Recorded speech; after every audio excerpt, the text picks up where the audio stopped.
Aquarium.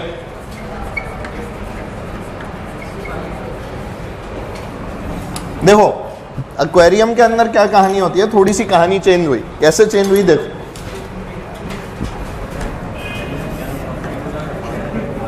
अरे अरे बातें क्यों कर रहे हो यार।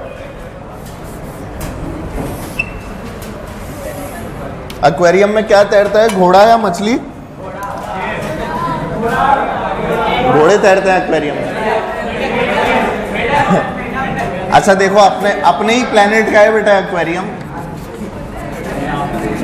आप लोगों ने कभी देखा होगा बचपन में ऐसे मछली वछली रहती है।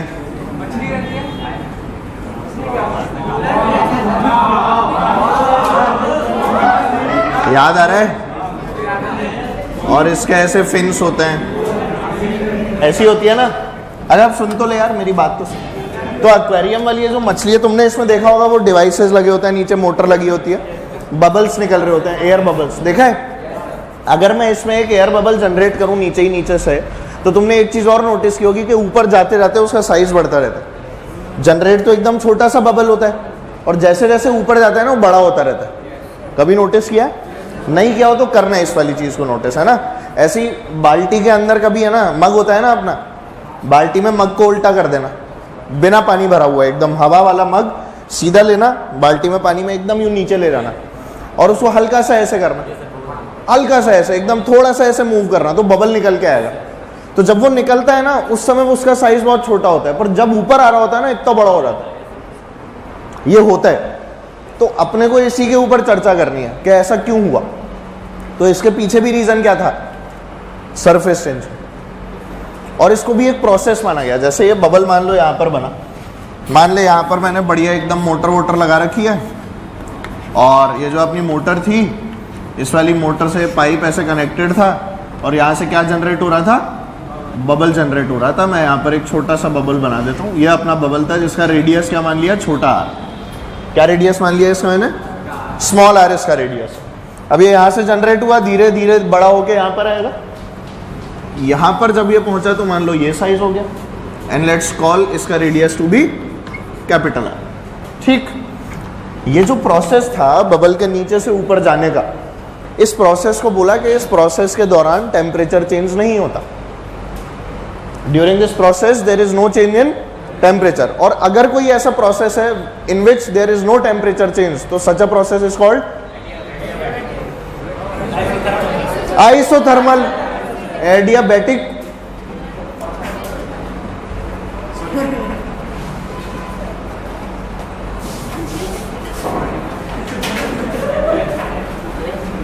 अच्छा तो मोटर लगी थी, मोटर के नीचे क्या लगा था, मतलब मोटर ने क्या बनाया, बुलबुला। बुलबुला कैसा था पहले, छोटा बुलबुला, ऊपर पहुंचा तो बड़ा बुलबुला। अपने को मान लो किसी का भी अगर रेडियस निकालना है तो हमें कौन सी इक्वेशन लगानी चाहिए, क्योंकि प्रोसेस कैसा माना, आइसोथर्मल। आइसोथर्मल में क्या लगता है, P1 V1 equals to P2 V2। याद है ना, PV equals to constant. Graph conversion किए थे, भूल गए? ग्राफ कन्वर्जन किए थे अपन लोगों ने KTG के अंदर, भूल गए सब कुछ? बॉयल्स लॉ, चार्ल्स लॉ, और कौन सा था, गे-लुसेक्स लॉ, सब याद आ गया? बॉयल्स चार्ल्स तो तुम्हें याद नहीं होगा, पर गे-लुसेक्स कई लोगों को याद होगा। नहीं याद है? वो नाम ऐसा है ना, सबको याद रहता है। चलो इधर ध्यान दो, है ना। तो ये छोटा आर और ये कौन सा आर, बड़ा आर। छोटे आर से जब बड़ा आर हुआ तो प्रोसेस कैसा माना, ये वाला जल्दी बोलो। It was an isothermal process. अरे यार अभी बातें मत करो। और आइसोथर्मल प्रोसेस के अंदर क्या कांस्टेंट होता है, अगर टेम्परेचर कांस्टेंट है तो what I can apply is PV equals to, और अगर PV कांस्टेंट है मतलब कि P1 V1 is equal to what, P2। चलो यहाँ पर प्रेशर बोलो। मान लो H हाइट तक पानी भरा हुआ है। कितनी हाइट तक पानी है, H हाइट तक पानी है। तो P0 प्लस ρgH प्लस इसमें एक्सेस प्रेशर भी तो है, तो इसका P इनसाइड लिखना है तुम्हें क्या लिखना है इसका, P इनसाइड। तो बता अगर मैं इसका प्रेशर लिखूं तो क्या लिखूंगा, P0 प्लस और क्या है इसमें एक्स्ट्रा, 2T/R। एयर बबल है, लेयर कितनी, एक या दो, एक।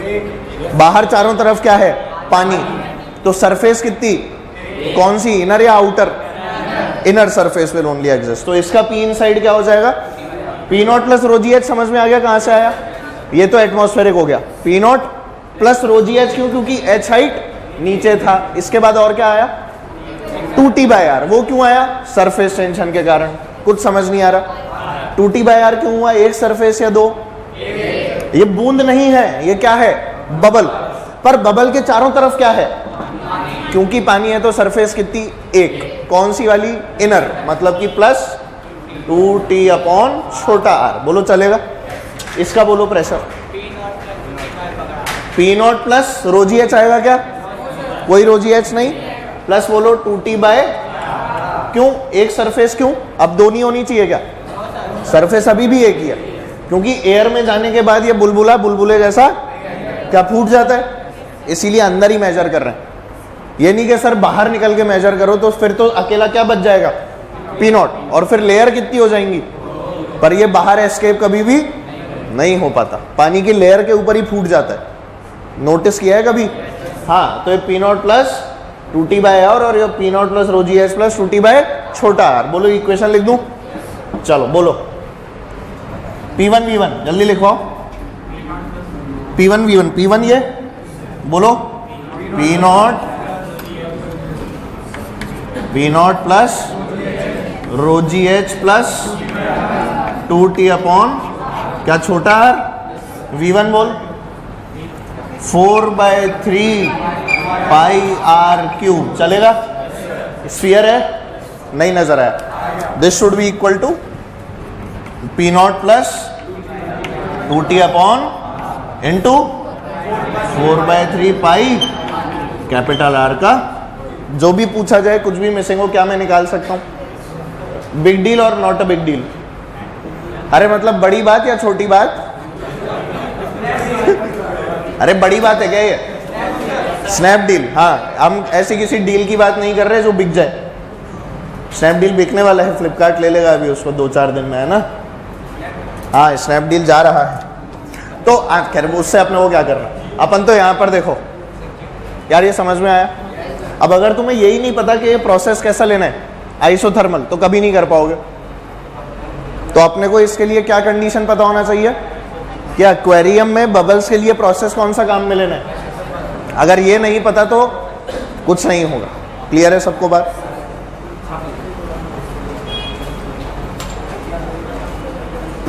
नहीं, तो अब अपन प्रेशर जो टोटल लिखेंगे वो कैसे लिखेंगे, अंदर का प्रेशर लिखेंगे। तो अंदर का प्रेशर अब क्या हो गया, P inside is equal to P not plus 2T/r। ये ऐसा क्यों हुआ, क्योंकि इधर क्या लिखा हुआ था, P inside minus P not plus rho G H is equal to क्या हो रहा था, ये छोटा r लिख ले, समझ रहे, एक्सेस प्रेशर अब ये हो गया पूरा, ठीक है ना। पर अब P नॉट में क्या जुड़ गया, रो जी एच जुड़ गया, समझ पा रहे हैं मेरी बात को। तो इसलिए P इनसाइड लिखा है अपन।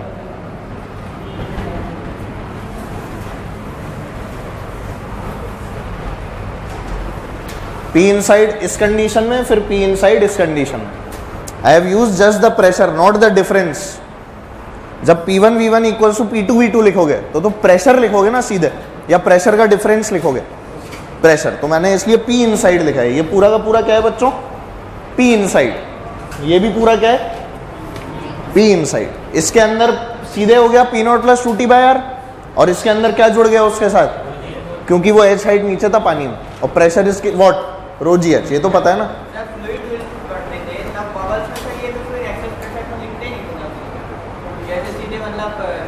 अपन तो पॉइंट पे प्रेशर लिखते थे, बबल पे थोड़ी प्रेशर लिखते थे।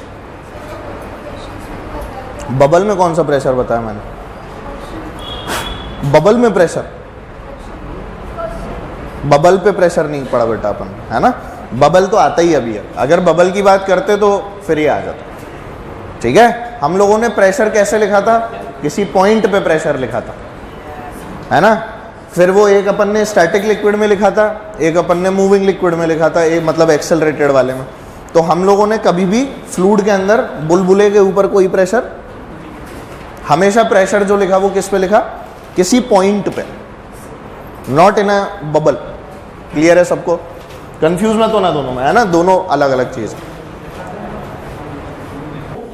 लिखिए, बबल का रेडियस आपको दे रखा है, लिख लो। Bubble radius is 1 millimetre,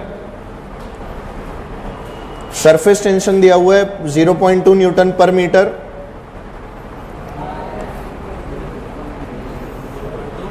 .2 newton per metre surface tension, ठीक है। साथ में आपको पी नॉट दे रखा है, पी आउटसाइड 10 की power 5 pascal, 10 raise to the power 5 pascal P outside आपको गिवन है, ठीक है ना। तीन चीजें हो गई, 10 raise to the power 5 pascal, ठीक है। अरे क्लियर है ना? हाँ, अब क्वेश्चन है पी इनसाइड निकालना। बड़ा छोटा कहाँ दिया, बस बबल बोला है मैंने, तो मैंने बोला एक्वेरियम में, अरे मैंने बोला एक्वेरियम वाला है। रेडियस इज कितना बोला मैंने, 1 मिलीमीटर। बेटा यूनिट्स का प्लीज ध्यान रखें, मैंने एक्वेरियम में कुछ नहीं बोला, मैंने तो नॉर्मली बस बबल दिया है। पानी में डूबा हुआ बोला क्या मैंने, बबल, नॉर्मल बबल है। बताऊं,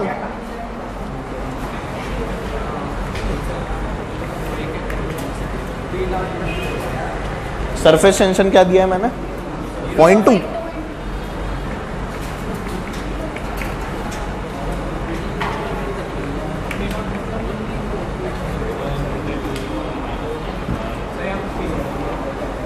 एटमॉस्फेरिक प्रेशर क्या क्या बोला मैंने, एक्सेस प्रेशर निकालने को बोला है या पी इनसाइड? तो पी इनसाइड निकाल दो, बस खत्म कर।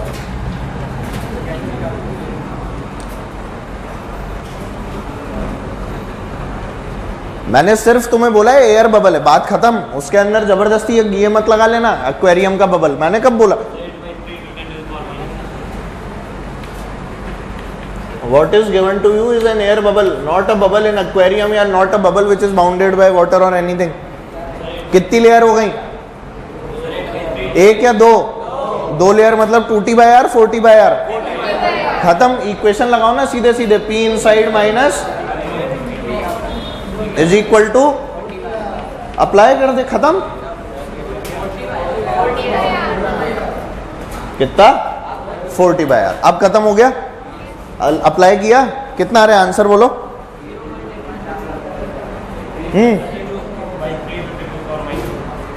पता नहीं क्या कर रहे हो तुम लोग, क्या आंसर आया?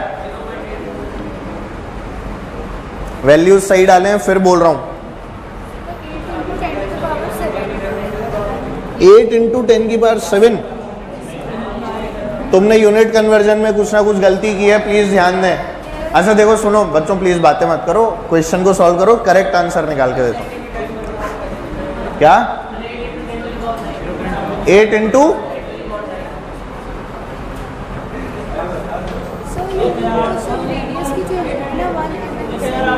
रेडियस, हाँ बस, और क्या, और तो सब सही दे रखा है। और कोई, अरे बातें क्यों कर रहे हो, क्या हो गया?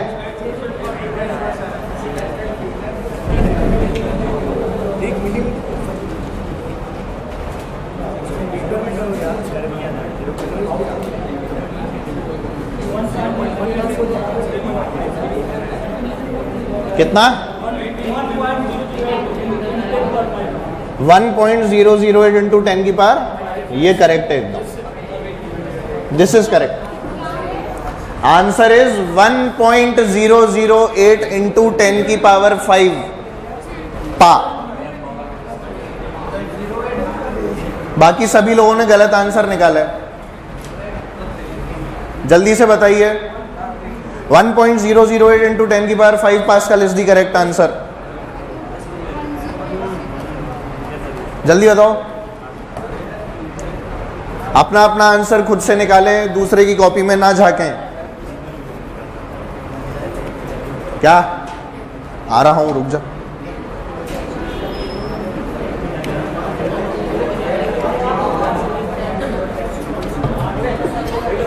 तुमसे जोड़ा जाड़ा नहीं जा रहा होगा कॉमन लेके।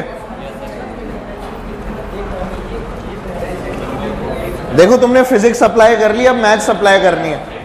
चलो लेट्स अप्लाई मैथमेटिक्स। आओ, क्या लिखना है मेरे को? P inside is equal to 40/r। T की वैल्यू बोलो। अरे टी की वैल्यू 0.2, ये तो मीटर में ही दे रखी है, r सेंटीमीटर में और 1 मिलीमीटर है, मतलब 10⁻³ मीटर। प्लस क्या कर दूं? P0। P0 कितना है? इसे सॉल्व करना है। इसे सॉल्व करोगे तो आएगा 1 × 10⁵ पास। करिए सॉल्व। बात क्यों कर रहे हो इसमें?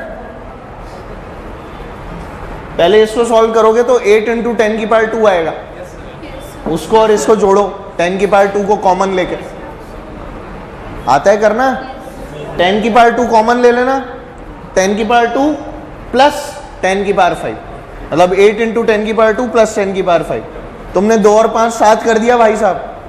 कई लोगों ने तो ऐसे ही किया है, मतलब ऐसे x की पावर a प्लस x की power b is equal to x की पावर a प्लस b। खतरनाक रूल। और काफी लोग सोच रहे हैं ये तो सही है, इसमें गलत क्या है? ये तो सही रूल है ना।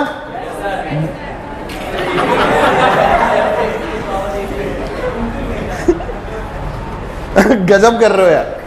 ये कब होता है? x की power a raise to the power, बावड़े हो गए क्या? ये कब होता है? अब होता है।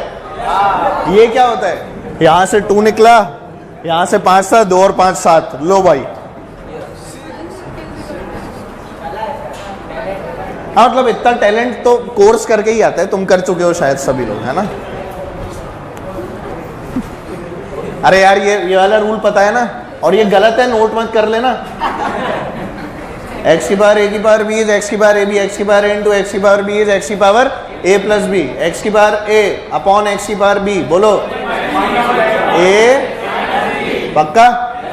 x की पावर a माइनस x की पावर b इज x की power a upon b। Yes sir, ये देखो, ये ऐसे x की पावर a माइनस x की पावर b इज x की पावर a अपॉन b। या बे ये सब कई लोग करते हैं ऐसा। वो लॉग नहीं लिखा मैंने यहाँ पे, लॉग ले लो।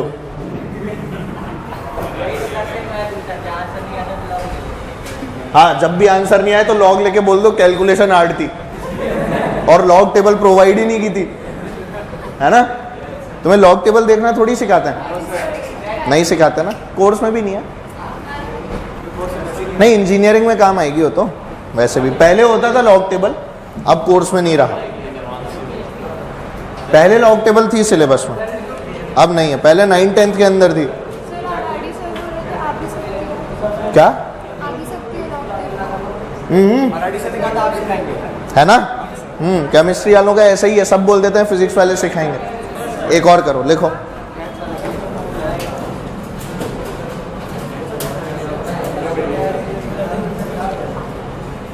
लिखे? चलो सेम डायग्राम बना लो। मछली मत बनाना, मछली से थोड़ी ना मतलब है यार। हाँ जी, यही वाला डायग्राम। सबकी वैल्यूज में अभी आप लोगों को बता दूंगा क्या क्या दे रखी हैं। डायग्राम बना लो। हाँ चलो, ये जो हाइट दे रखी है आपको h की वैल्यू इज 1 मीटर। हाइट देख रहे हैं सब लोग? जहां पे बबल जनरेट हुआ है वहां पर आपकी हाइट है 1 मीटर। डेंसिटी आपको लिक्विड की दे रखी है 1000 kg per metre cube, 1000 kg per metre cube. ठीक है। छोटे आर की वैल्यू 1 मिलीमीटर, छोटे आर की वैल्यू 1 मिलीमीटर, और सरफेस टेंशन दे रखा है 0.4 newton per metre. 0.4 newton per metre is the surface tension. दिख गया सबको? श्योर? पी इनसाइड निकाल, पी इनसाइड निकालना है, पी इनसाइड। हाँ, ऊपर वाले का आर वार नहीं निकालना, बस पी इनसाइड निकालना है। पी नोट 10 की पावर 5 पास्कल स्टैंडर्ड वैल्यू है। पी नॉट अगेन वही है 10 की पावर 5 पास्कल। इसमें आपको कोई ऊपर वाले का आर वार नहीं निकालना, मैंने तो बोला है पी इनसाइड निकाल दो इस कंडीशन में। 1000 kg per metre cube.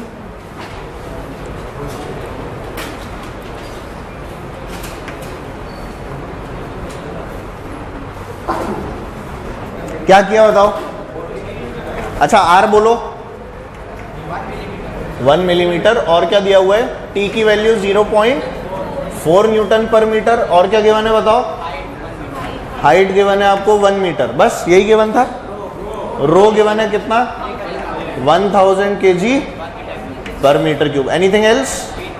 P naught की वैल्यू 10 की पावर 5, स्टैंडर्ड वैल्यू 10 की पावर 5 पास्कल, ये सब गिवन था। मेरे को क्या निकालना था यहाँ पर? P inside. क्या मुझे पता है क्या लगाना है? बोलो। एक तो 2T/R प्लस ρgh प्लस, क्या यही अप्लाई करना है? अब ये ρgh प्लस पी नॉट अलग कैलकुलेट कर लो, ये अलग कैलकुलेट कर लो, जोड़ दो एंड में। क्या वैल्यू लिख दूं बोल? 2T/R 0.4 अपॉन 10 की पावर -3 प्लस ρgh 10 की पावर 3 इंटू 10 इंटू 1, सही है क्या? प्लस पी नॉट बोलो, कर पाओगे? इसमें 10 की पावर 3 ऊपर ले जाओ तो 10 की पावर 3 कॉमन ले लोगे, तीनों के अंदर की क्वांटिटीज जोड़ दो। कैलकुलेशन आती है? करके दिखाऊं? देख 2 इंटू 0.4 कितना हो गया? 0.8। तो मेरे पास क्या आ गया? P inside is equal to 0.8 into 10 की पावर 3, सही लिखा है? प्लस बोलो 10 की पावर 4 सॉरी, और इधर क्या आ गया? 10 की पावर 5। क्या कॉमन ले लूं? 10 की पावर 3 कॉमन ले लें। P इनसाइड हमारे पास आ गया 10 की पावर 3 कॉमन, अंदर बोल 0.8 प्लस 10 प्लस 10 की पावर 2, यानी सॉल्व नहीं कर सकते? कर सकते हो ना? खत्म। क्या आंसर आ गया बेटा? अरे आंसर बोलो। 1 पॉइंट इंटू 10 की पावर, कहाँ पे?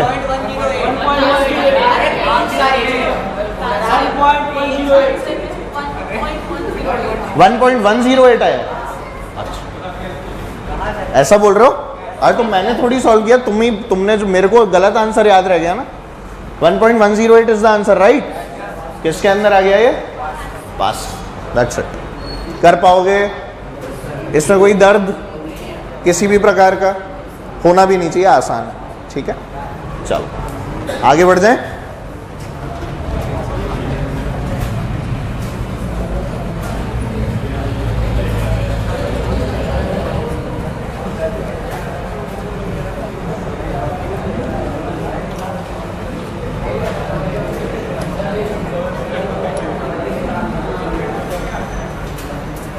कहीं डालो।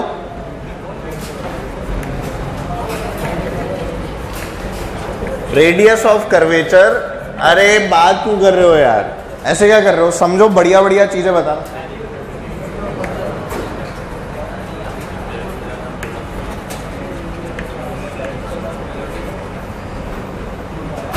Radius of curvature of common surface between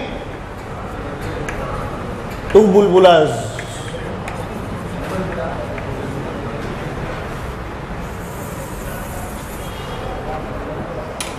दो बबल्स के बीच में जो कॉमन सरफेस बनती है उसका रेडियस ऑफ कर्वेचर।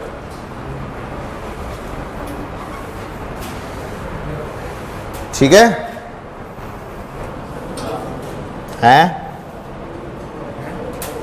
अभी समझ में आ रहा है जो बता रहा हूं? अभी बताएगा। चलो देख क्या होता है। मैंने कल तुम लोगों को बताया था, मैंने से फूंक मारते हैं कई बार, वो बबल्स जो होते हैं मिले हुए निकलते हैं, एक साथ 4-5 निकलते हैं, देखा है कभी? तो वैसा ही केस है। अब क्या हो रहा है? एक बबल तो कैसा है बेटा? छोटा। एक बबल कैसा है? उससे थोड़ा सा बड़ा। इसका रेडियस मान लेते हैं क्या? R2, और इसका क्या मान लेते हैं? R1 मान लेते हैं। दोनों क्या है? एयर बबल्स है। कितनी कितनी लेयर? दो लेयर, एक अंदर वाली और एक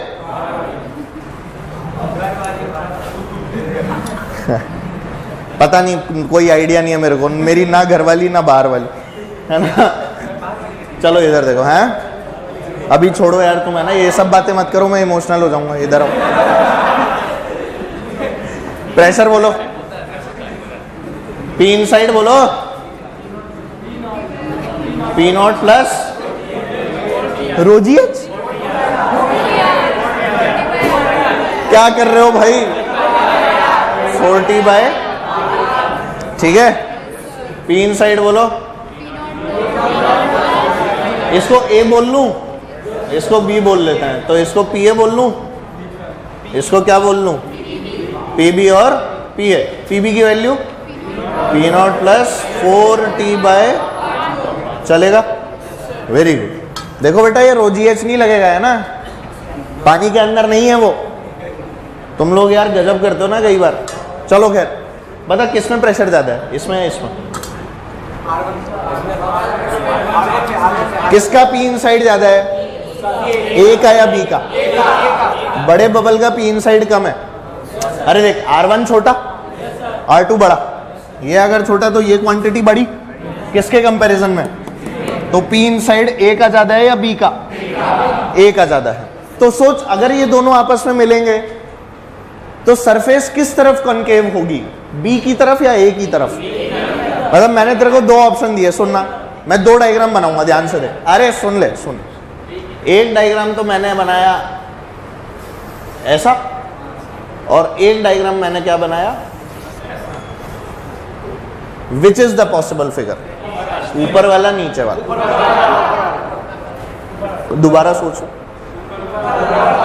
पक्का ऊपर वाला 100%। पी इनसाइड किसका ज्यादा है, ए का या बी का?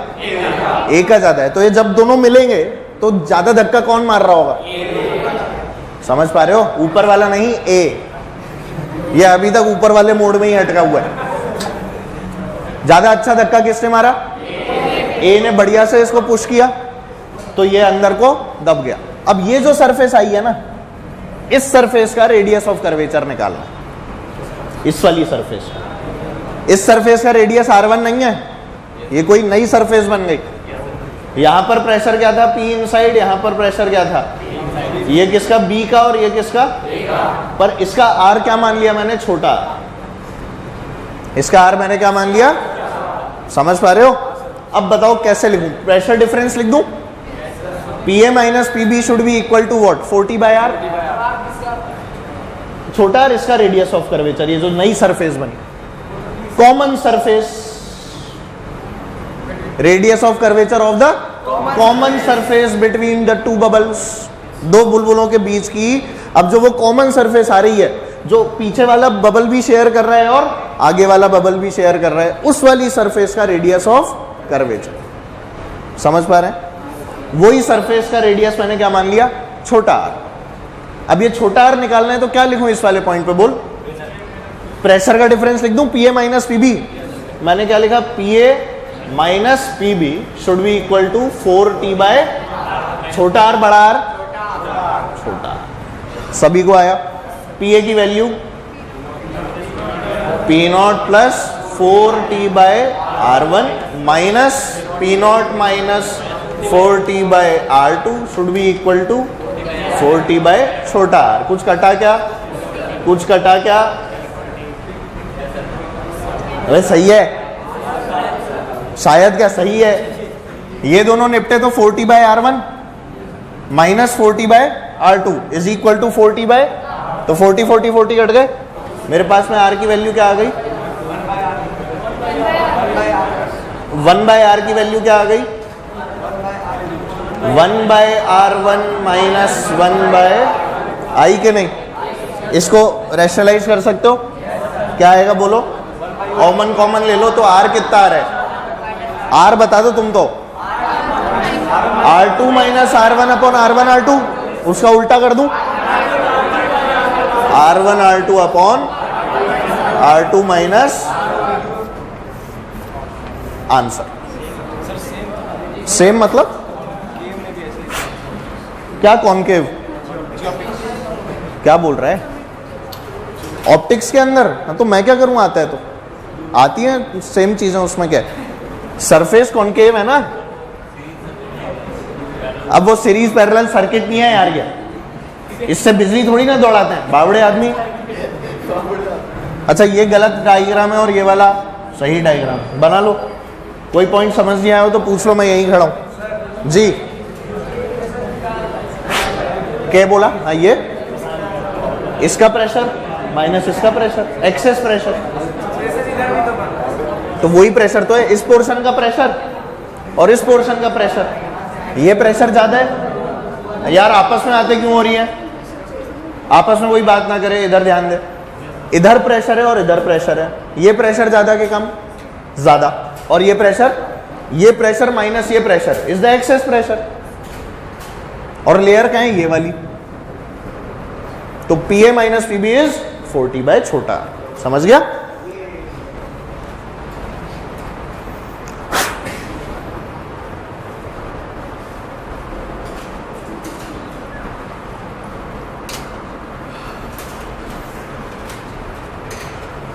ये मिटा ही देता हूं, ये गलत वाला। कई लोग बना के फिर रिसर्च करेंगे उस पर, सर मैंने बबल मिलाए थे, मेरे को नजर ही नहीं आया सर।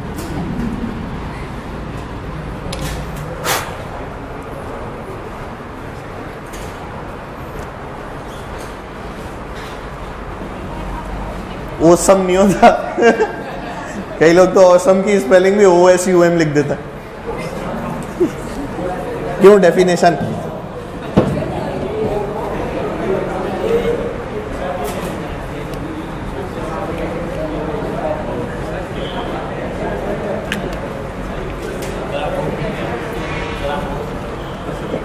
हाँ तो अच्छा होता है सेहत के लिए। पानी, हाँ हाँ। तुम किस चीज की बात कर रहे हो? मैं तो पानी ही सोच के पीता हूँ। अच्छा तुम उसमें अल्कोहलिक ग्रुप लगा रहे हो? नहीं नहीं, ऐसा नहीं, वो तो पहले से ही होता है ना, H प्लस और OH माइनस।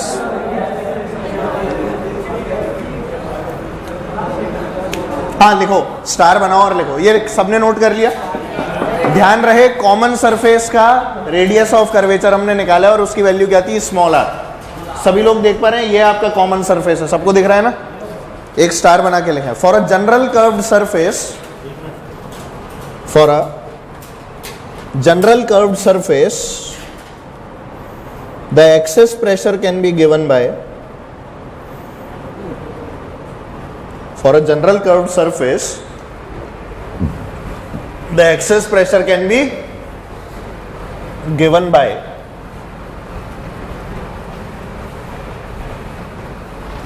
किसी भी जनरल कर्व्ड सरफेस की अगर हम लोग बात करें, जैसे मान लो एक सरफेस ऐसी थी, एक सरफेस थोड़ी ऐसी थी, तो इसका रेडियस ऑफ कर्वेचर, इसका सेंटर कहीं यहां पर होगा मान लो, हो सकता है ना? इसका सेंटर मान लो कहीं इस वाली लाइन के ऊपर लाई कर रहा था यहां, ठीक है? और इसका जो सेंटर था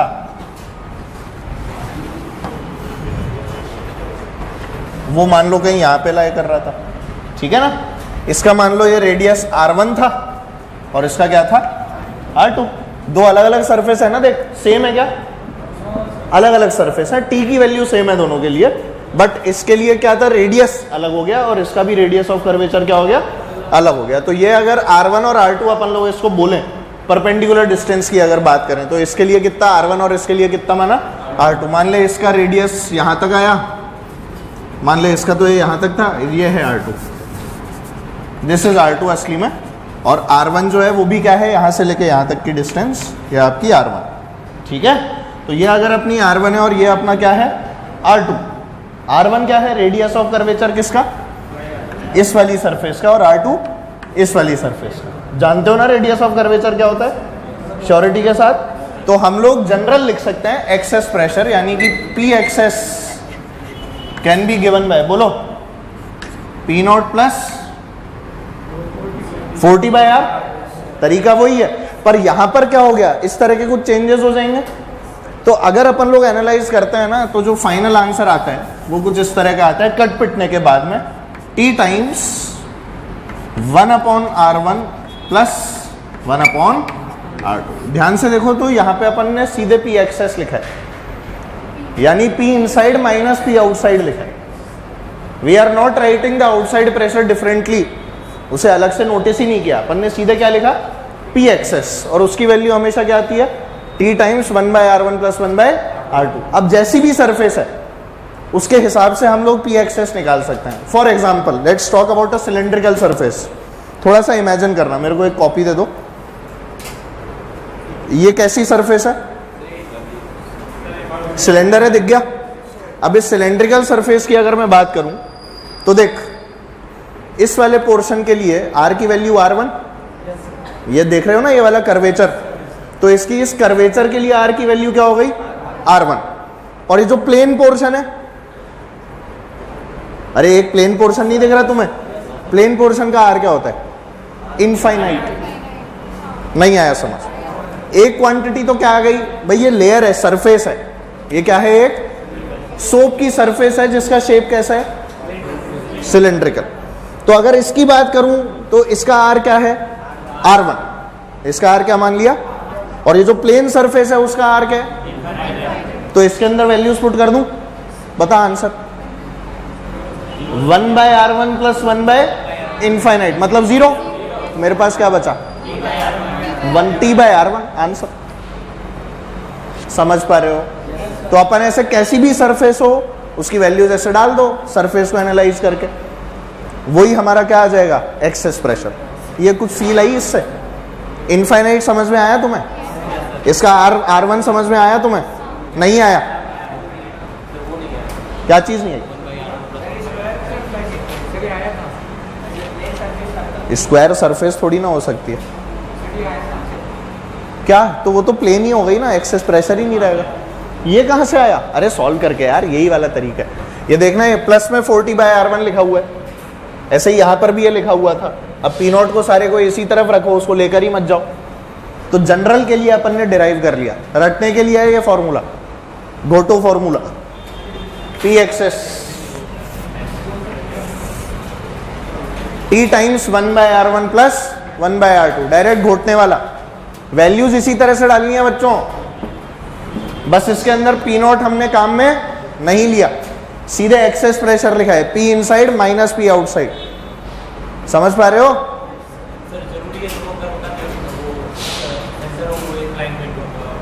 लेंगे ना हम लोग, जबरदस्ती लेना है। हाँ हाँ, तो सेंटर तो होगा ना कहीं पे,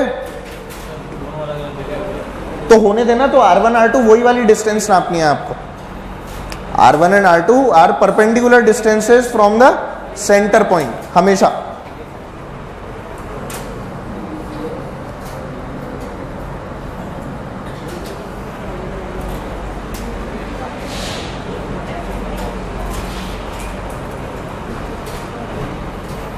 कोई ऐसे जरूरी नहीं है कि मतलब इसी वाले पॉइंट पर मिले, इसी वाले पॉइंट पर मिले। आपको तो बस ये याद रखना है कि r1 r2 क्या है, रेडियस ऑफ कर्वेचर, और आपको वो दिया रहेगा, ठीक है ना। ये भी असली में तो r2 ही है अगर देखा जाए तो। अगर इस सरफेस को अपन ऐसे गोल घुमाते रहेंगे और यहाँ पर ही अगर मैं सेंटर मान लूँ, तो किसी भी पॉइंट से जोड़ो उस सरफेस को। अभी तो ये सरफेस ऐसे एक्सटेंड कर सकते हो ना, ऐसे ही इस सरफेस को भी ऐसे एक्सटेंड कर सकते हो ना। तो सेंटर से ही तो ये वाली चीज़ भी मिल रही है, और सेंटर से आपकी मान लो ये वाली चीज़ भी मिल रही है। तो अगर मैं इसी को सेंटर मान लूँ तो ये क्या हो गया, r2 r1, और ये डिस्टेंस क्या हो गई, r2। तो अपनी पर्सनल चॉइस है। तुम्हें अगर ऐसा नहीं आ रहा ना, तो तुम इसको r1 r2 लगा लो, ये r2 की जगह वापस से क्या कर लो, r2 इसको, सॉरी r2 इसको, और r1 किसको, इसको लगा लो। Not a big deal. बस इतनी सी बात ध्यान रखनी है कि सेंटर से डिस्टेंस, इसका कर्वेचर का जो सेंटर होगा वहां से डिस्टेंस क्या लेनी है, r1, इसके कर्वेचर से क्या लेनी है। अब कहीं तो होगा ना वो सेंटर, कहीं तो लाया करेगा किसी लाइन के ऊपर। मान ले इसका यहाँ लाया कर रहा था, O2 पॉइंट था, इसका कहाँ लाया कर रहा था, O1 पॉइंट पर। समझ रहे हो? तो हमने इसको क्या मान लिया, r1, और इसको क्या मान लिया, कोई भी लाइन जो कि आपकी सरफेस को सेंटर से जोड़ेगी वही तो रेडियस होगा। अरे सोचो ना यार, सरफेस को उस कर्व के सेंटर से जोड़ने वाली लाइन क्या होगी, उसका radius of curvature. As simple as that. समझ पा रहे हो? तो तुम तो इन्हीं को मार्क कर लो R1 R2। ये आपका O2 था और ये क्या था बेटा? O1। जैसे सिलेंडर वाले ही हम लोगों ने देखा, तो देखो सिलेंडर ऐसे बना लो चाहो तो, मैंने तो ऐसे सिलेंडर बना लिया, देख ये लिख लिया ना, देखो जैसे कि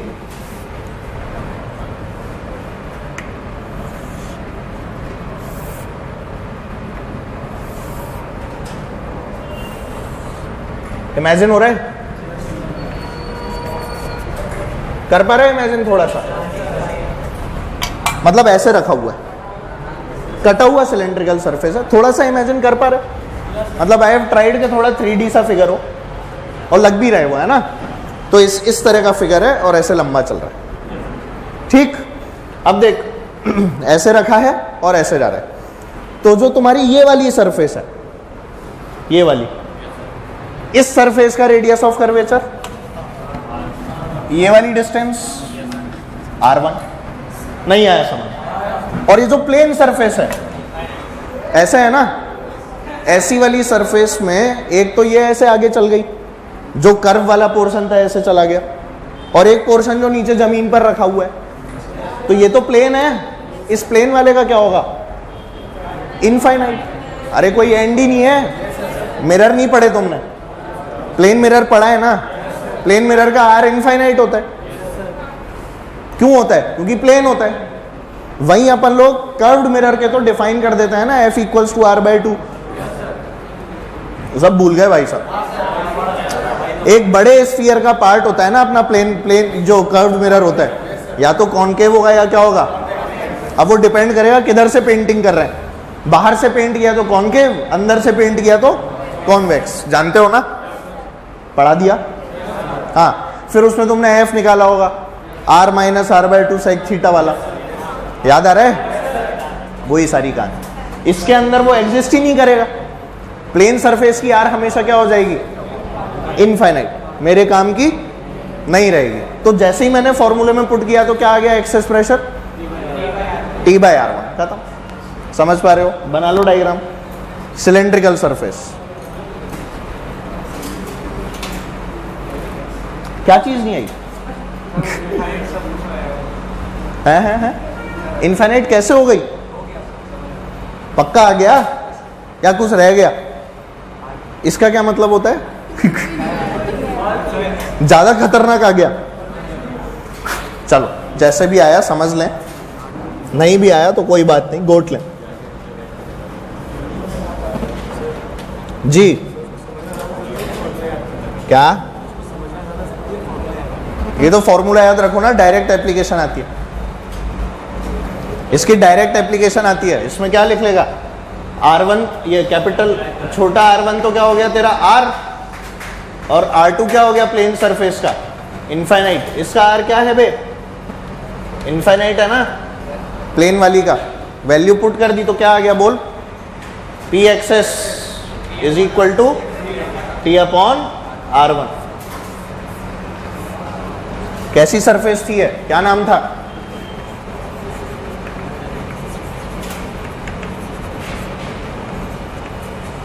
सिलेंड्रिकल सरफेस,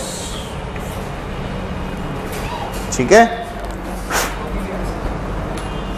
जी। एक्सेस प्रेशर मतलब P inside minus P outside. अरे ये वो है ना, लिक्विड की फिल्म है, लिक्विड है, लिक्विड। अभी मान ले लिक्विड की जगह मैं बोलता सोप फिल्म है, तो T की जगह 2T कर देता, खत्म, 2 लेयर हो जाती ना, इसीलिए। और क्या? बिल्कुल। एक्सेस प्रेशर तो क्यों डिफाइन हुआ है यहाँ पे? सोचो, इसका शेप ऐसा था ना, ऐसा शेप था तो एक्सेस प्रेशर रहेगा, तभी तो एक्सेस में आएगा, नहीं तो आएगा कैसे? अगर सरफेस ही प्लेन है तो एक्सेस प्रेशर 0 नहीं हो रहा। प्लेन सरफेस का एक्सेस प्रेशर होगा क्या? 0 होगा ना, इसीलिए स्क्वायर और रेक्टेंगल के नहीं निकालते। समझ पा रहे हो? इसलिए ऐसी सरफेसेस के ही निकालते हैं। क्लियर हो रही है बात? लिख लेना इसके अंदर, लिख लो कि इसके अंदर लिख ले, if instead of a liquid surface, लिख लो, एक लाइन लिख लो, if instead of a liquid surface, तेरे सिलेंडर कहाँ गए? नहीं बनाया अभी, बना लेना पर है ना। If instead of a liquid surface we have a liquid film, if instead of a liquid surface we have a liquid film, तो बोल पी एक्सेस क्या हो जाएगा? टी की जगह क्या आ जाएगा? इसी वाले फॉर्मूले में 2t, वो वाला जो फॉर्मूला था ना अपना पी एक्सेस वाला डायरेक्ट, तो वो क्या बन जाएगा? 2t into 1/r1 plus 1/r2, liquid film के लिए, फॉर लिक्विड फिल्म, फिल्म, ठीक है। और जब लिक्विड लिया था तो t times 1/r1 plus 1/r2।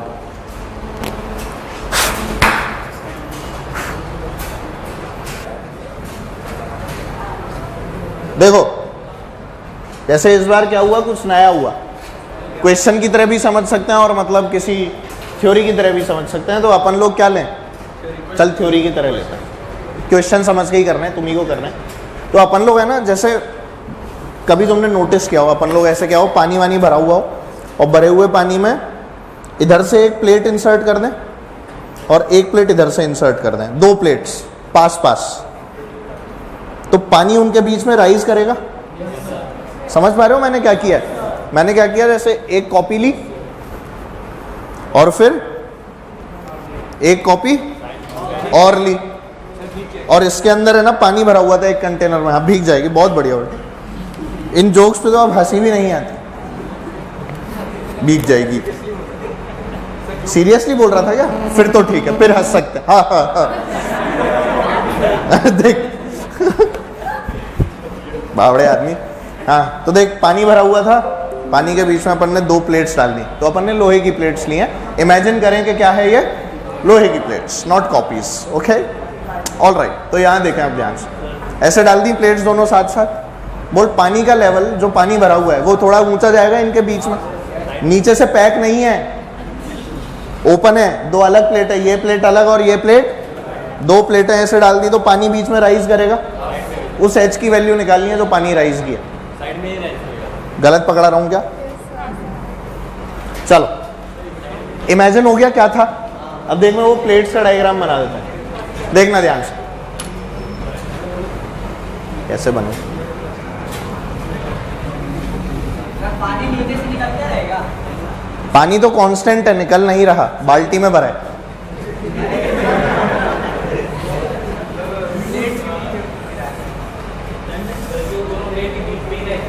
हाँ उनके बीच में ही है सब कुछ।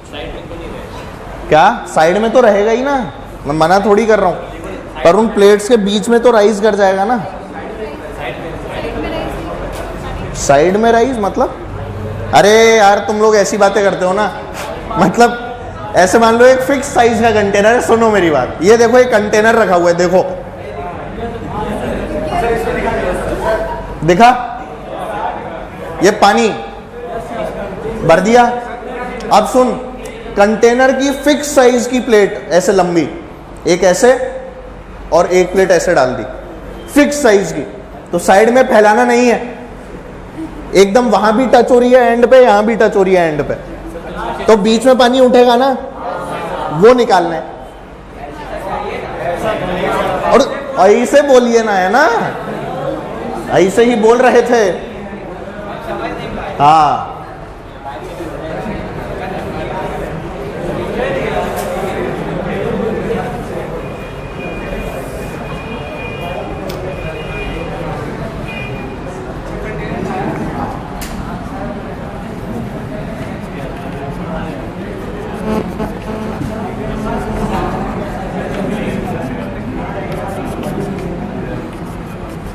अबे तुम इमेजिन कर लो यार, ज्यादा है ना, वो नौटंकी मत दिखाओ, इमेजिनेशन पावर सबकी अच्छी है मुझे पता है।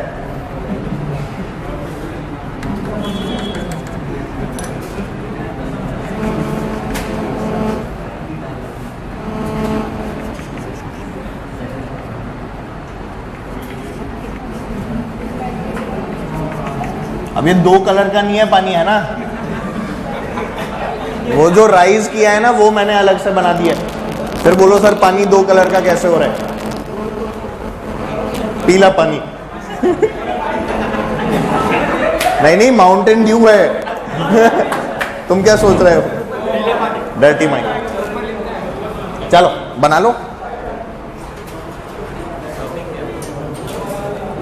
क्या टॉपिक डाल लो, rise of water between parallel plates.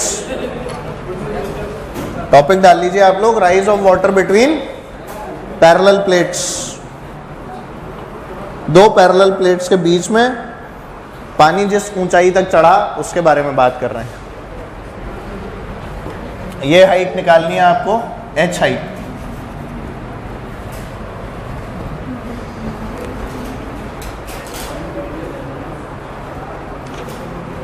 Plates के बीच की जो डिस्टेंस है it is given to be D, छोटा सा, और प्लेट की लंबाई दे रखी है छोटा एल। ये एल और इन प्लेट्स के बीच की जो डिस्टेंस है वो क्या दे रखी है? सरफेस टेंशन टी मान ले।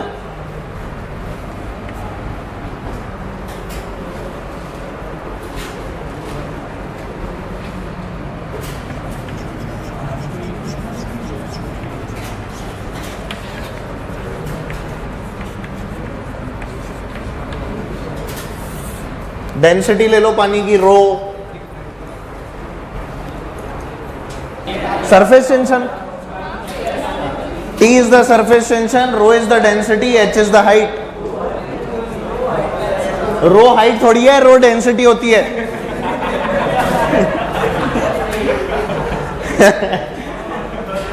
Density of the liquid, T is the surface tension, H is the rise in height, sorry rise of water।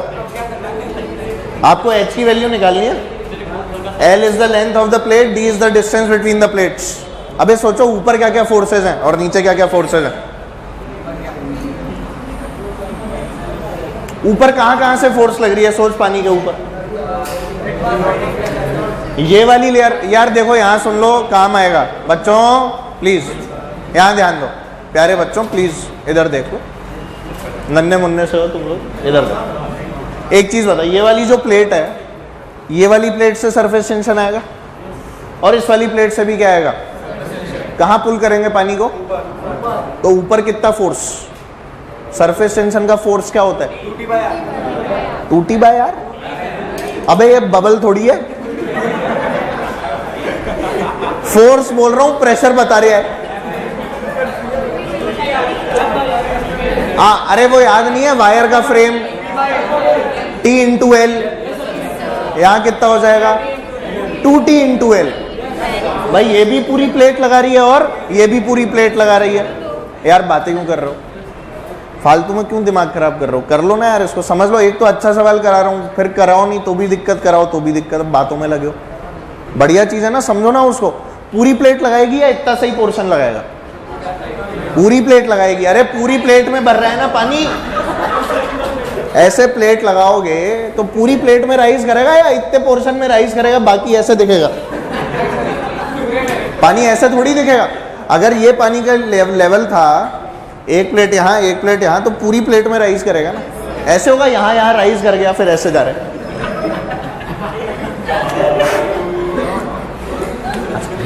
तो T इंटू एल इसकी वजह से, और T इंटू एल टोटल बोलो 2TL कहाँ लगा? अब नीचे कौन सा? ये जो पानी ऊपर चढ़ा, ये जो पानी, अगर इसके वेट को मैं बैलेंस कर दूं 2TL से तो मजा आ जाएगा। वेट लिखो इस पानी का, कैसे लिखते हो? फ्लूइड पढ़ा है ना, वेट लिखना आता है ना। ये जो क्वांटिटीज दी हैं इनसे वेट लिखना है। वेट लिखना आता है तुम्हें? mg कैसे लिखते हैं? mg। डेंसिटी अगर दे रखी होती है तो मास इनटू ग्रेविटी कैसे लिखते हैं? पहले ये बताओ ऊपर की फोर्सेस क्या है? 2T into L. ये सबको आया पक्का? अब इस कितना पानी चढ़ा, क्या उसका वॉल्यूम? वॉल्यूम कैसे लिखते हैं? रो इंटू, यार तुम्हें पता है ना डेंसिटी क्या होती है? मास अपॉन, तो मास लिखना है तो रो वी, और टोटल नीचे mg। mg लिखना है मतलब रो वी जी। क्या लिखना है? रो वी जी। बता सही है क्या? अब वॉल्यूम गिवन है क्या?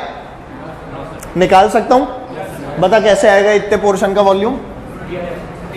एच डी और नजर ही नहीं आया, पक्का? तो वॉल्यूम को किससे रिप्लेस कर दिया मैंने?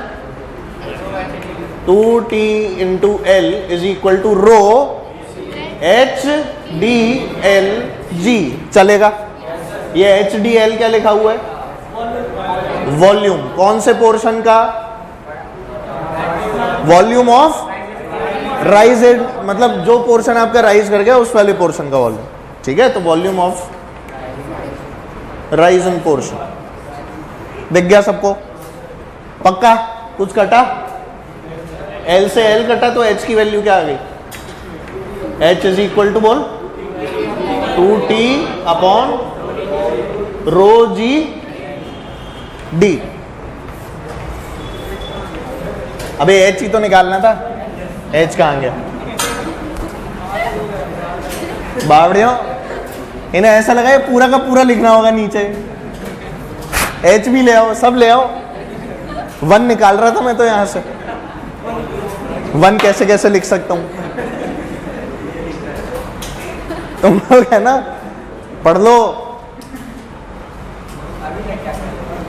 अभी तक पढ़े हो। एच की वैल्यू आ गई 2t upon rho G D. अब ये क्वेश्चन है ना, आपसे दो तरह से पूछा जा सकता है। ये आंसर ही है, दोनों का आंसर अभी नहीं बता सकते। बता रहा हूं, अबे बता रहा हूं ना। रुक तो सही। ये तो क्वेश्चन बस यही था कि how much water will rise if 2 parallel plates are inserted in a container full of liquid. Data वेटा दिया हुआ होता है तो अपन ये सॉल्व कर सकते हैं, ठीक है ना, कोई बहुत बड़ी चीज नहीं। पर इसमें ध्यान रखना है, डायग्राम वाइग्राम बना हुआ नहीं मिलता। मैंने तुम्हें डायग्राम से बताया, डायग्राम असली में तुम्हें एग्जाम में अगर आ गया तो नहीं मिलेगा। तो दीज आर सम रिजल्ट्स जो अगर हमें पता हो तो ये क्या मेंस में एक बार डायरेक्ट पूछ लिया गया था, तो जिन्होंने कर रखा था उनका डायरेक्ट हो गया, जिनका नहीं कर रखा था नहीं हुआ। क्योंकि वहां जाके ऐसा क्वेश्चन सॉल्व हो जाए इसकी प्रोबेबिलिटी करीब करीब 0 है। समझ रहे हो ना? पढ़ के ही ऐसे हाथ पैर फूल जाते हैं, ऐसा सवाल, वो भी सरफेस टेंशन का, वैसे ही नहीं आता, छोड़ के आ जाते हैं। होता देख कितना आसान है, F इक्वल्स टू mg। किया क्या है मैंने? नेट फोर्स ही तो बैलेंस की है, खत्म। समझ पा रहे हो? एक्सेस प्रेशर पर डायरेक्ट सवाल आता है। ये जो अपन ने अभी R निकाला ना, कर्व्ड सरफेस वगैरह, ये डायरेक्ट पूछा गया है जेई मेंस के अंदर, डायरेक्ट रिजल्ट। मेंस के अंदर पढ़ा था, अगर मैं यही चीज तो लिखवा के रटा देता, रिजल्ट लिख ले। अपन ने तो वो कर्व सरफेस का वो निकाला ना पूरा, R1 R2 upon R2 minus R1। उनको डिराइव थोड़ी करवाते, उनको बोलते देखिए सरफेस है, इसका R ये होता है, खत्म, रट ले। एग्जाम में आ जाता है एज इट इज। तो घोटना आपके ऊपर है, आप कितना अच्छा घोट पाते हो। पर वो घोटा हुआ अगर भूल जाते हो तो फिर तुम्हें डेरिवेशन याद होना चाहिए। Only 2 cases are possible. समझ गए? तो घोटना तो चालू रखो, जितना अच्छा घोटोगे उतना अच्छा मेंस में काम आएगा, है ना? और जितना अच्छा चीजों को ढंग से तरीके से पढ़ोगे उतना अच्छा एडवांस में काम आएगा। इसीलिए डेरिवेशन कराया जाता है तुम्हें, नहीं तो नहीं भी कराओ तो चलेगा। चलो खैर ठीक है, ये समझ में आ गया। अब इसको है ना कैपिलरी के अंदर पूछ सकते हैं। कैपिलरी अभी हमने पढ़ी नहीं है, पर कैपिलरी के अंदर क्या होता है, जैसे अपन लोग एक चीज की बात करते हैं, तुमने सुना होगा, अपन ऐसे टेस्ट ट्यूब पानी में डाल दो तो टेस्ट ट्यूब के अंदर पानी उठ जाता है, देखा है ना? या मान लो 2 ग्लास की ट्यूब ऐसे डाल दो, सर्कल बनी हुई, मतलब स्फेरिकल सा शेप हो जिसका, ग्लास की ट्यूब ऐसे इंसर्ट कर दो, उसके अंदर भी पानी राइज अप हो जाएगा। तो all this is called capillary action. इसको क्या बोलते हैं? कैपिलरी एक्शन बोलते हैं। पानी का किसी भी ट्यूब के अंदर राइज करना। जैसे तुम्हारा फाउंटेन पेन होता है, क्या काम कर रहा है उसमें? फाउंटेन पेन जानते हो ना, इंक पेन। इंक पेन के अंदर इंक कैसे भरी जाती है? कैपिलरी एक्शन से, ठीक है ना? वो इंक का एक टुकड़ा जमीन पे निकालते हैं अपन लोग, पेन को यूं दबाते हैं और छोड़ देते हैं, वो हवा उससे यूं सक हो जाती है, ठीक है? That is due to pressure difference basically. किसका डिफरेंस है वो? बर्नौली में पढ़ा था अपन ने, याद करो, फुसफुस, याद है? एटोमाइजर, एटोमाइजर पढ़ा था। तो वो जो एटोमाइजर था वो बर्नौली की एप्लीकेशन, उसके अंदर क्या था? प्रेशर डिफरेंस ही तो था, एक जगह ज्यादा और एक जगह कम। सब भूल भाल गए तुम, कुछ नहीं याद। देखो थोड़ा बहुत भी अगर पढ़ोगे ना तो याद आ जाएगा, बाकी नहीं भी पढ़ोगे तो भी मैं याद दिलाता रहूंगा। हाँ पर इससे क्या तुम्हें हल्का सा ही याद आएगा, एकदम सारा बताने के लिए तो फिर कंसेप्ट ही समझाना पड़ेगा। तो कैपिलरी एक्शन में क्या होता है, हम लोग क्या करते हैं, ग्लास की ट्यूब लगा देते हैं, ग्लास की ट्यूब के अंदर बहता हुआ पानी क्या करता है, या रुका हुआ पानी भी जो है वो क्या कर जाता है, उसमें राइज कर जाता है। तो हमें बेसिकली उसकी हाइट निकालनी होती है, कितना हाइट जाएगा। तो क्या दो तरह की चीजें पढ़ते हैं उसमें कैपिलरी एक्शन में। कैपिलरी एक्शन में एक कंसेप्ट आता है जिसे अपन बोलते हैं कॉन्टैक्ट एंगल। क्या बोलते हैं, कॉन्टैक्ट एंगल। तो कॉन्टैक्ट एंगल क्या है कि जो सरफेस होता है ना पानी का, तुमने अगर कभी नोटिस किया हो तो जब अपन टेस्ट ट्यूब में डालते हैं पानी को तो कर्व्ड सरफेस बन रहा होता है ऐसे, नोटिस किया है कभी? ऐसे कर्व्ड सा होता है। आप ग्लास के अंदर भी पानी रखते हैं तो ऊपर जो है ना वो पानी चिपका हुआ सा दिखता है, ऊपर ग्लास के थोड़ा सा खिंचा हुआ। That is due to which type of forces, cohesive और एडहेसिव। पक्का? पानी पानी होता है तो कोहेसिव होती, अलग अलग तरह की है तो कौन सी है?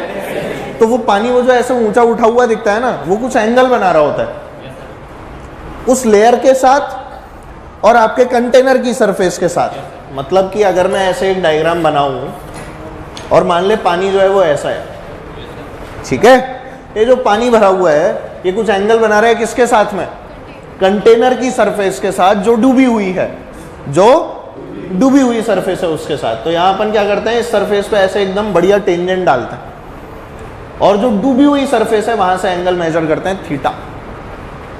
इसको बोलते हैं कॉन्टैक्ट एंगल। इस एंगल को क्या बोलते हैं? ये तो पानी है तो थीटा ऐसा दिखा, यही अगर मरकरी होता तो ये सरफेस बनती ऐसी, सरफेस बनती ऐसी। और क्योंकि सरफेस ऐसी बनती तो टेंजेंट कैसे डलती? क्या बेटा, दिस इज द टेंजेंट। पक्का? हमने अभी अभी क्या सीखा, सरफेस का जो डूबी हुई सरफेस है हमेशा एंगल कहां से मेजर करना है, डूबी हुई सरफेस से इस टेंजेंट तक का जो एंगल होगा वही एंगल लेना है। अब बता, डूबी हुई कौन सी, ऊपर वाली नीचे वाली? ये एंगल थीटा। बोलाएगा कि नहीं? This is the case for mercury, this is the case for water. तो वाटर के अंदर क्या होता है, theta is always less than 90 degree. बोलो होगा कि नहीं? इसके अंदर क्या होगा, theta is greater than 90 degree. अभी कुछ बनाना मत, बता रहा हूं सब कुछ सुनते रहो। ये अभी अपन कौन सा फंडा पढ़ने लगे हैं, कॉन्टैक्ट एंगल। किसमें एंट्री मार ली हमने, कॉन्टैक्ट एंगल के अंदर। तो थीटा इज दैट एंगल जो कि टचिंग सरफेस के ऊपर एक टेंजेंट डाल के मेजर किया जाता है डूबी हुई सरफेस से। लोग इसमें बहुत गलती करते हैं, डूबी हुई की जगह कौन सी सरफेस ले लेते हैं, ऊपर वाली, और गलत हो गया। कॉन्टैक्ट एंगल कहां से मेजर होगा, हमेशा डूबे हुए पार्ट से। क्या मेरी बातें क्लियर? मरकरी के लिए बनाया तो डूबे हुए से किया कि ऊपर वाले से किया, डूबे वाले से किया। तो मरकरी में ऐसा शेप बनता है। मरकरी में ऐसा शेप क्यों बनता है? यहाँ एडहेसिव फोर्स से ज्यादा है या कोहेसिव? कोहेसिव ज्यादा, और यहाँ कौन ज्यादा, एडहेसिव ज्यादा। समझ पा रहे हो? तो जहां जो जिन लिक्विड्स के अंदर आपकी जो कोहेसिव फोर्सेज होती हैं वो ज्यादा होती हैं, वो लिक्विड्स कहलाते हैं वेटिंग लिक्विड्स। कैसे लिक्विड्स? Waiting liquids. पानी गीला कर देता है ना, कंटेनर में डालते हैं, अटक जाता है ना उसकी वॉल्स पे, इसीलिए ऐसे लिक्विड्स क्या कहलाते हैं, वेटिंग लिक्विड्स। कौन सी फोर्स है ज्यादा, एडहेसिव या कोहेसिव? एडहेसिव ज्यादा, किससे? समझ पा रहे हैं सब लोग, है ना? इसी तरह जब यहां पर पहुंचे तो F cohesive is greater than F। समझ में आ रही है बात? ये लिक्विड्स क्या कहलाएंगे, नॉन वेटिंग लिक्विड्स। क्या हो गया है? हाँ और क्या, तो ऐसे ही थोड़ी ना बता रहा हूं। कौन से लिक्विड्स हैं बेटा ये कौन सा केस है, बोलो? मर्क्यूरी। और ये बोलो वाटर। सभी लोग देख पा रहे हैं? तो हेडिंग क्या डाल लेंगे बच्चों, बोलो? Contact angle. फोर्सेस नहीं बेटा, है ना?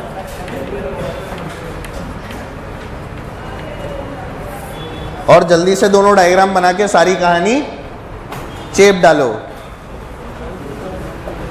कलो कलो।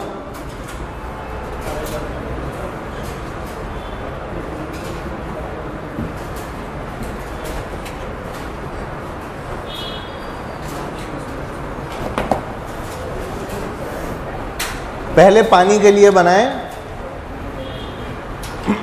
ये जो सरफेस है ना, इसका एक नाम है, इसको मेनिस्कस बोलते हैं। क्या बोलते हैं इसको? मेनिस्कस।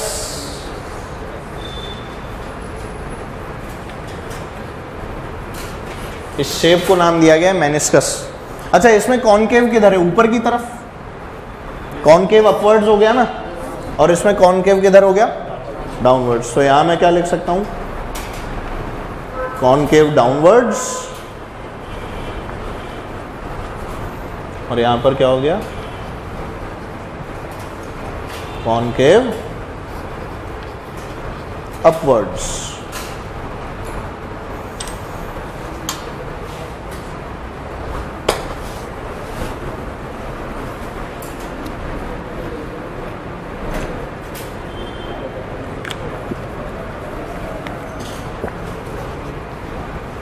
नॉन वेटिंग लिक्विड्स के अंदर थीटा हमेशा ग्रेटर देन 90 डिग्री होता है।